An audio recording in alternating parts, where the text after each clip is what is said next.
Capres nomor urut 2 Prabowo Subianto terus berupaya mengklarifikasi materi dalam debat ketiga Capres 2024 pada setiap agenda kampanye di daerah. Dampaknya, banyak pernyataan kasar yang dilontarkannya hingga pihak Bawaslu pun berjanji akan mengusut kasus pernyataan kasar Prabowo dengan meminta pendapat dari ahli bahasa. Pasca debat ketiga Capres 2024 yang digelar Minggu malam 7 Januari lalu, nampaknya masih menyisakan sejumlah persoalan bagi sejumlah pihak. Utamanya dari kubu paslon nomor urut 2 Prabowo Gibran yang terus saja membuat narasi klarifikasi di dalam setiap agenda kampanyenya dengan terus menekankan pentingnya akurasi data dalam debat Pilpres 2024. Seperti saat berkampanye di Pekanbaru Riau pada Selasa 9 Januari lalu, Prabowo kembali mengungkit soal kepemilikan lahan yang disampaikan salah satu capres di debat ketiga Capres. Pada pernyataannya, Prabowo sempat melontarkan kata kasar bernada umpatan serta mengoreksi kepemilikan lahan yang dimilikinya, yakni mencapai hampir 500.000 hektar dalam bentuk hak guna usaha atau HGU. Ya, saudara-saudara, ada pula yang nyinggung-nyinggung.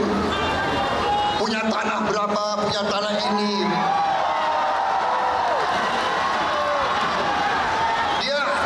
Dia pinter atau sih?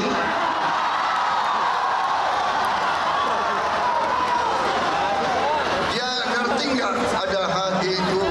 HGU, hak guna usaha, hak guna bangunan, hak pakai, iya kan?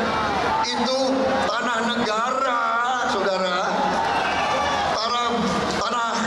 Tanah rakyat, tanah bangsa. Daripada dikuasai orang asing, lebih baik Prabowo yang mengelola. Pada kesempatan berkampanye di Bengkulu 11 Januari lalu, di hadapan relawan pendukungnya, lagi-lagi Capres nomor urut 2 Prabowo Subianto memancing dan membiarkan para pendukungnya untuk mengumpat. Prabowo menegaskan dirinya berbicara apa adanya dan mengaku tidak pandai bicara. Prabowo mengklaim tidak bisa berbicara seperti politisi atau akademisi yang pintar teori. Menteri Pertahanan itu justru lantas memancing para pendukungnya yang melontarkan kata-kata umpatan.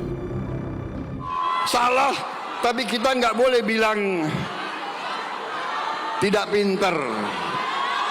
Kalau tidak pintar, bahasa rakyat apa ya? Apa? Apa? Ya. Bukan aku yang ngomong ya. Saksi ya.